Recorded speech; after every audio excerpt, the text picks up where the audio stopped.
Good evening, peoples. I'm Pastor Leia, and this is Gingersnap. Welcome back to our living room for our Tuesday night Bible study videos. Also happy Election Day, if you can see my stickers. I have this odd habit of making arguably unnecessarily elaborate costumes for Bible characters every year. This is the fifth one that I've done here at Peoples. So I have done Esther based more on a painting than on history per se. And I did Yael and I nailed it, which is a very clever Bible pun because Yael nails a tent spike into the head of the enemy captain. Anyway, it's clever. Trust me on that. Based on Bedouin history. Then I did Lydia from Acts, based on high Roman fashions at the time. Last year I did the Daughters of Zelophehad, which, I mean, wasn't like not historically accurate. Well, historically inspired, but a bit more based on the costumes of the Ten Commandments movie than on history because I happen to love the designer who worked on that film. So this year I've got the Samaritan woman at the well, which is, I want to say, rooted in historical clothing, but brings us to the Samaritans, who are an interesting group of people. They broke off from mainstream Judaism for reasons I don't feel particularly qualified to comment on. They still exist as an ethno-religious group today, fun fact.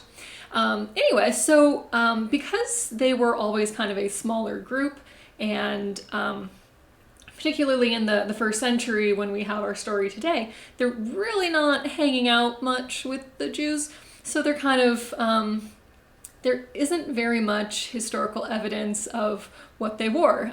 I believe actually there isn't any.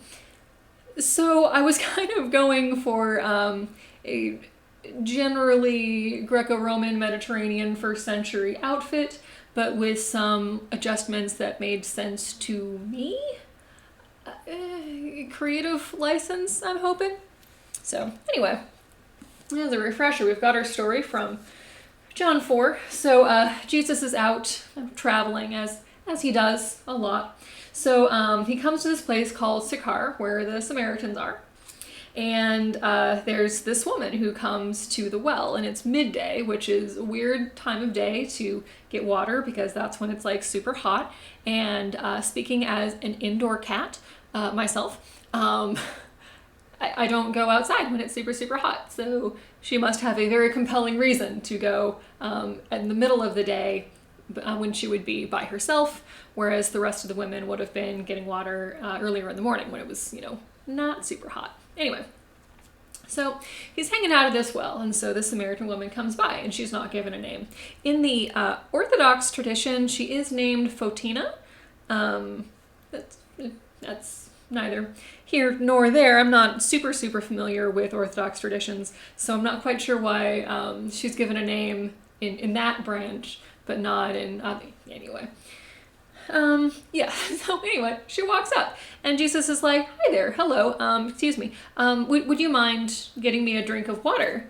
And she's like, "I don't know how to tell you this, dude, but you notice that I'm Samaritan, right? Because, we don't usually..."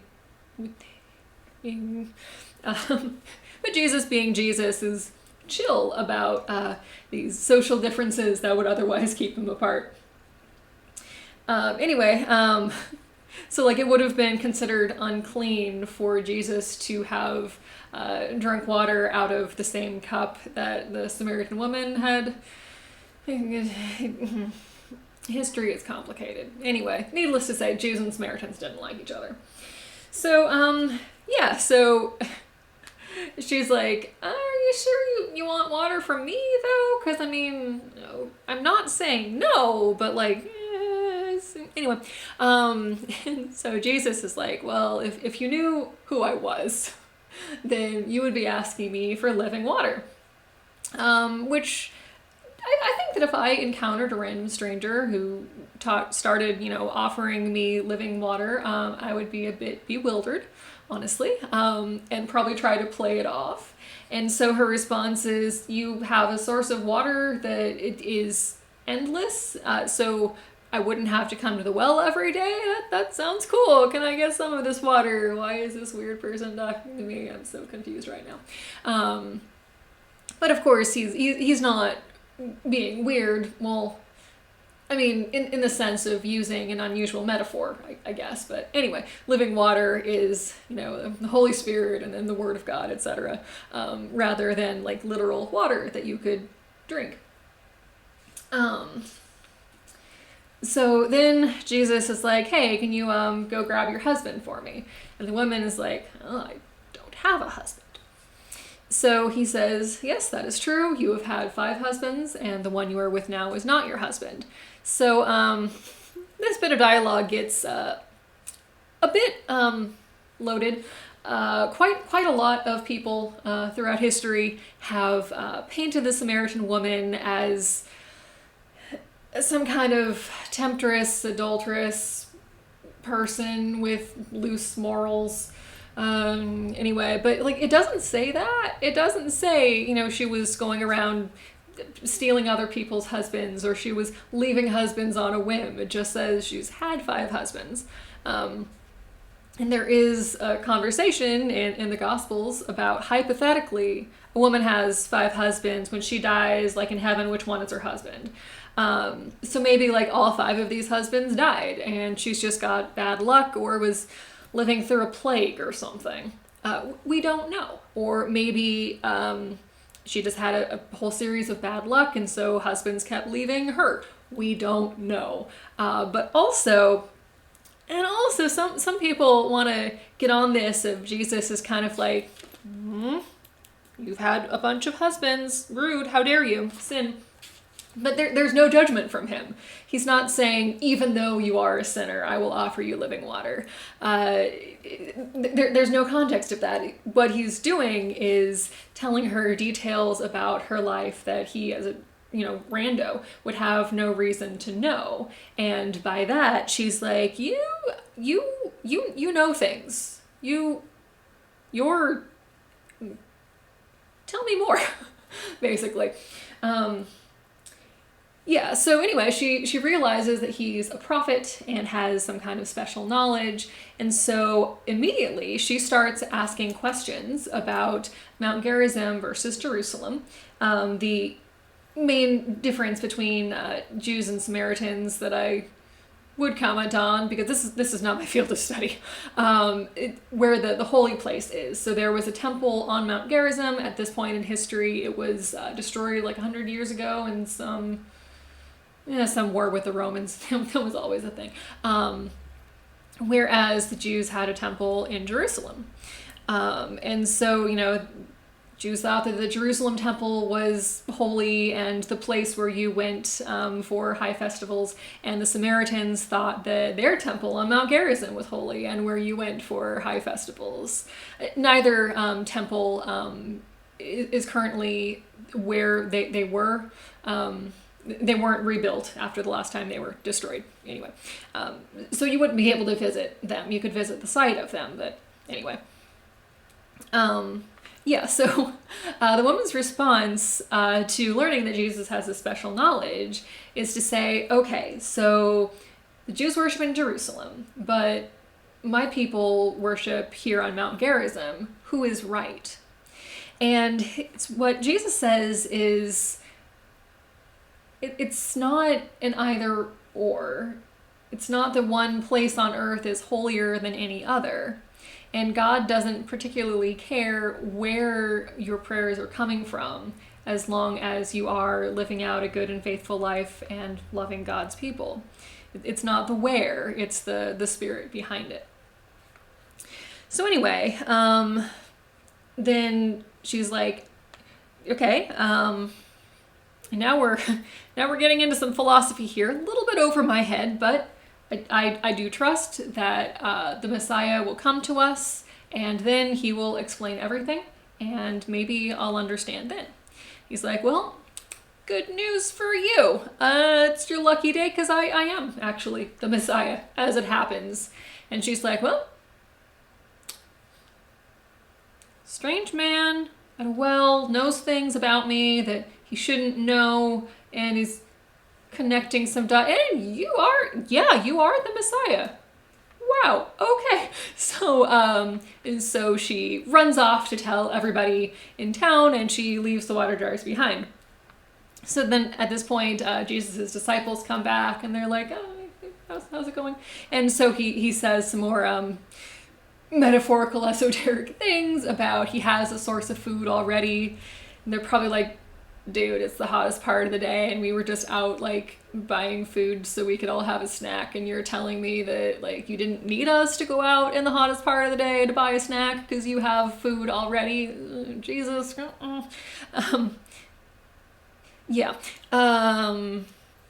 So then the woman is telling everybody in town about Jesus, and they're all like, I also would like to hear more. So they invite Jesus to stay with them, which in and of itself is an impressive thing because, again, the Jews and the Samaritans, not friends. So he does stay there for 2 days, and so a lot of people are listening to him and come to believe. I think that I meant for that to be a summary, and I'm pretty sure I just spent more time snarkily retelling the story than if I had just read it. That's what you're here for, right? Anyway. There's totally this trope in biblical literature of a man and a woman meeting at a well and falling in love. And so when the story is framed that way, it's kind of like, if somebody was on a balcony, or somebody gets down on one knee, or, someone starts doing the heart attack thing, what's supposed to happen next. So these two people meeting at a well, they're supposed to fall in love. And she does, not romantically, but anyway. So it kind of takes that trope. I talked about Rebecca at the well in the sermon that I wrote, but also Moses and Zipporah met at a well, some other characters too.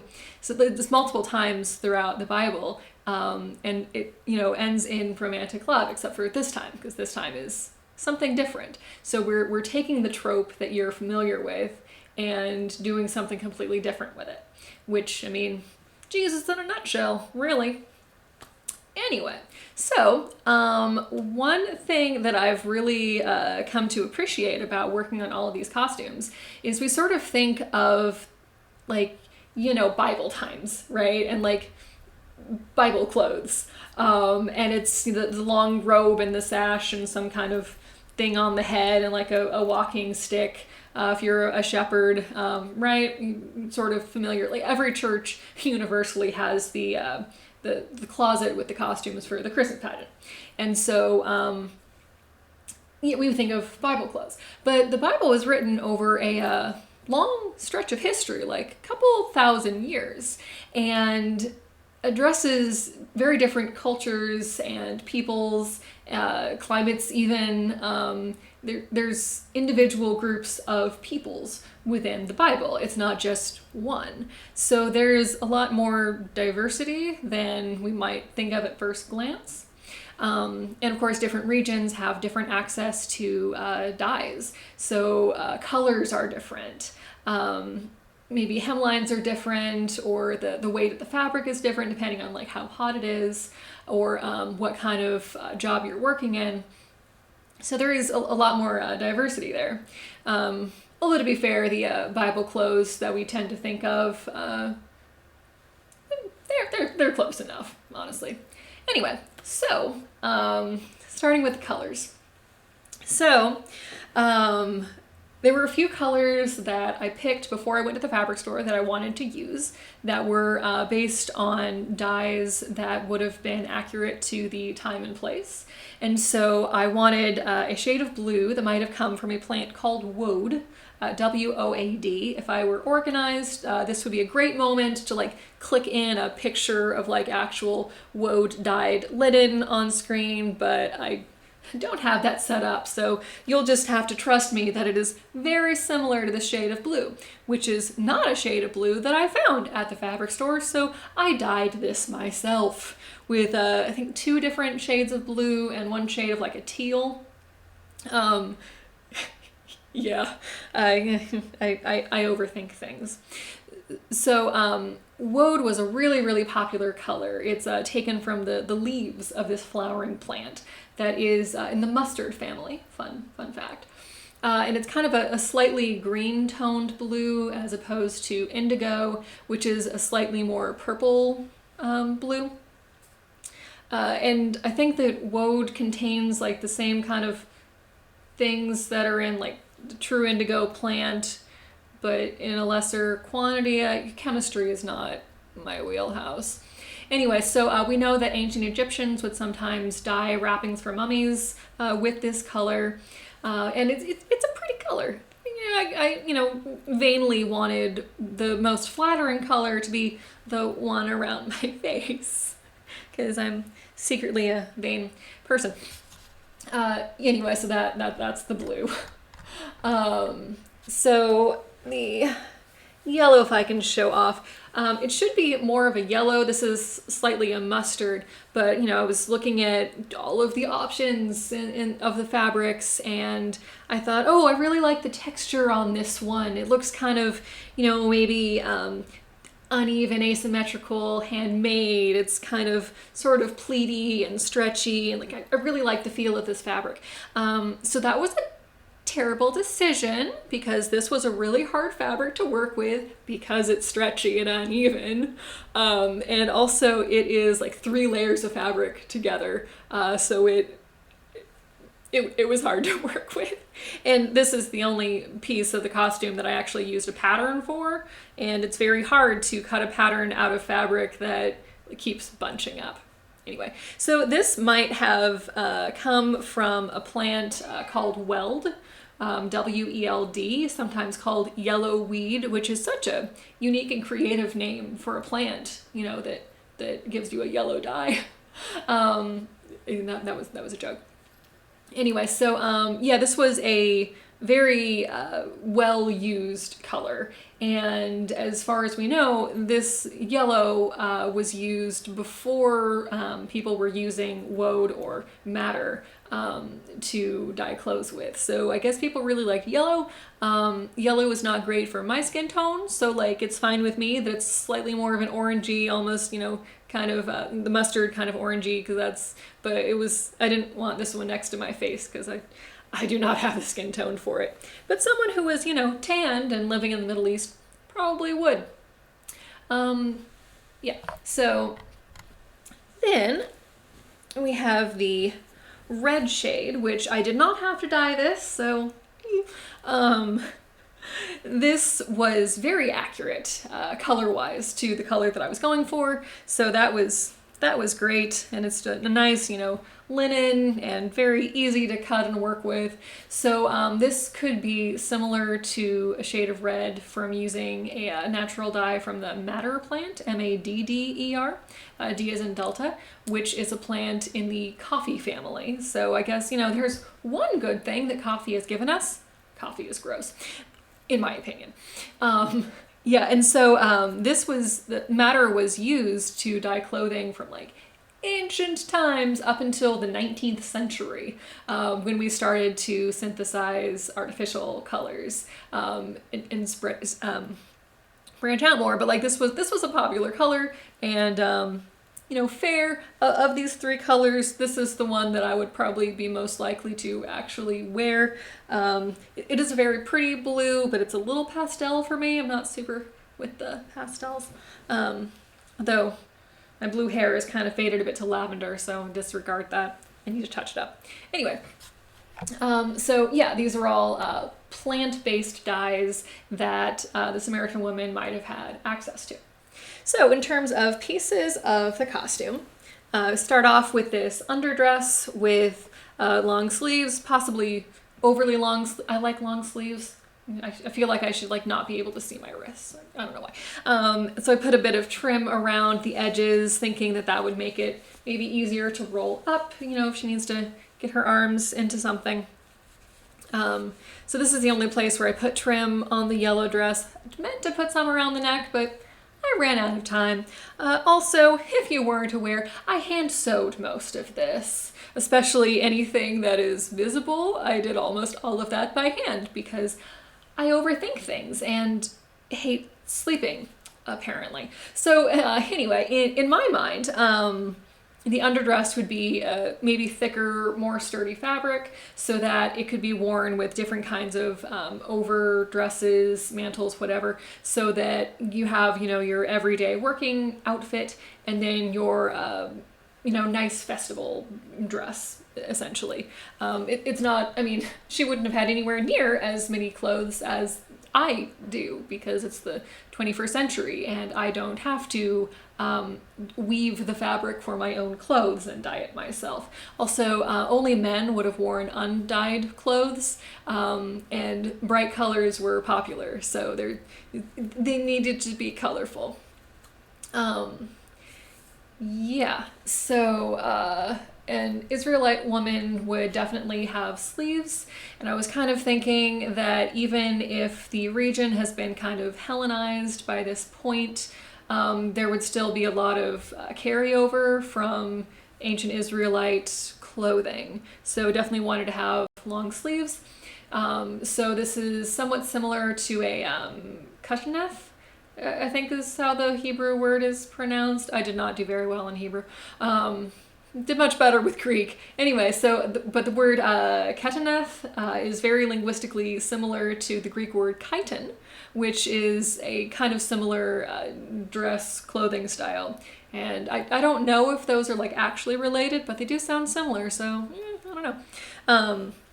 I did make a Roman style chiton a few years ago for the Lydia costume, which you can find the video for that in this playlist that I will be putting this Bible study video in on YouTube.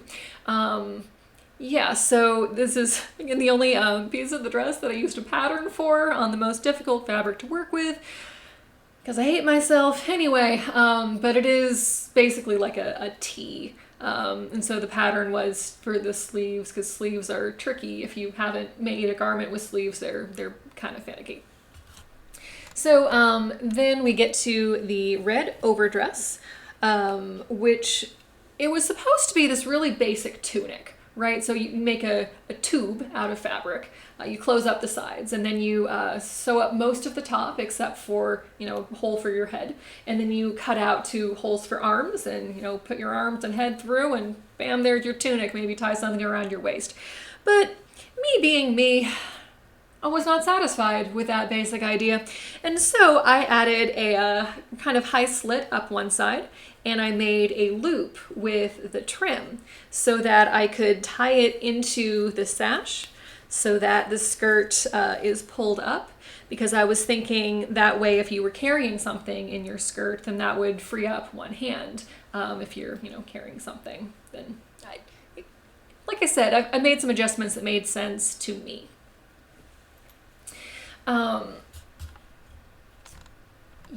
So I put a bunch of trim on this because I thought it was pretty and I went slightly arguably overboard. Would a woman be going out to the well with, the overdress with a nice trim on it? I don't know, maybe. Maybe because if she doesn't, have a lot of friends, then she just spends all of her evening weaving trim.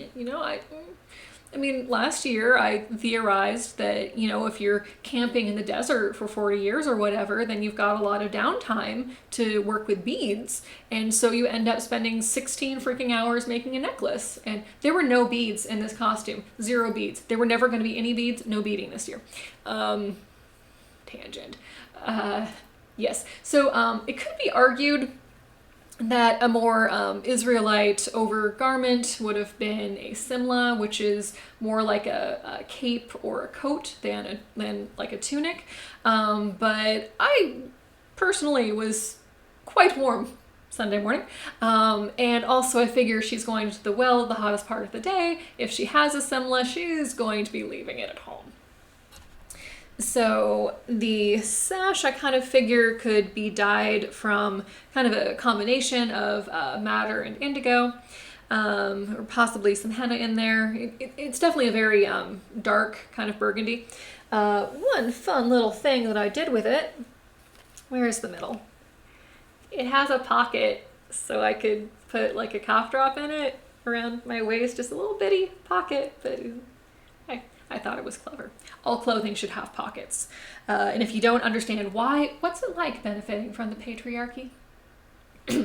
So, and then the Himadian. This is 3 yards of linen, and this is the heaviest weight fabric of 3 that I bought, because of course the heaviest fabric goes on my head. Great thinking, LR. So, yeah, so it's a headscarf, but it's also a shawl and a scarf and a blanket. It's a very multi-purpose piece of, it's just a rectangle. I hand hemmed the edges, kind of left the fringy selvage. They liked fringe, and I wasn't gonna hand sew an additional 6 yards if I didn't have to. Anyway, so a very multi-purpose piece of fabric.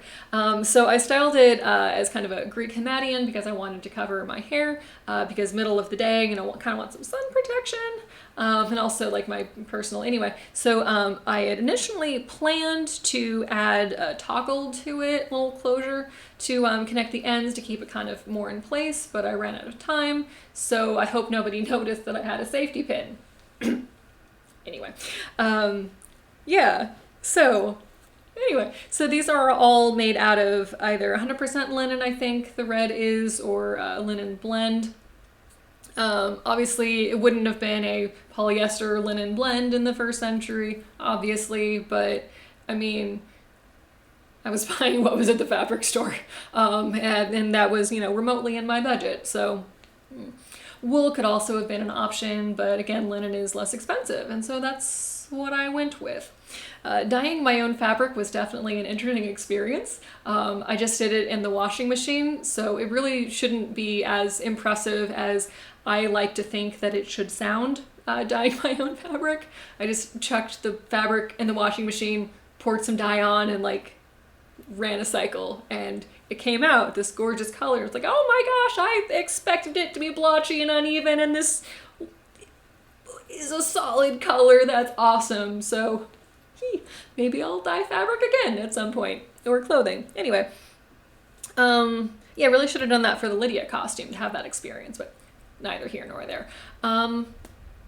Yeah, so that's a little bit of background on historical dye options and kind of the some of the clothing pieces that would have been worn. I did not go with any jewelry this year. I kind of considered going with some jewelry to really lean into the woman at the well trope of the man and woman falling in love. And so like Rebecca was given 2 golden bracelets and a gold nose ring as a dowry from Eliezer, but I kind of figured she doesn't need to be carrying around any extra metal. Again, it's the hottest part of the day. And so the makeup was just black eyeliner, because the kohl that was KOHL that was used as eyeliner in the ancient world has like antimicrobial properties, so it would help prevent getting an eye infection if like some sand got too close to your eyeball. So it wasn't just decorative, it was functional. Yeah, and I did not henna my nails like I did last year. That was an experience. Fun fact, it takes about 6 months for a nail to grow out all of the way. There's a reason that I know this. So, yeah, that was my costume. It was a lot of hand sewing, and it was definitely fun to put together, and neat to kind of learn more about the diversity of different people in the Bible. And I definitely did not realize until researching all of this for the project that the Samaritans are still a group of people. That's pretty cool.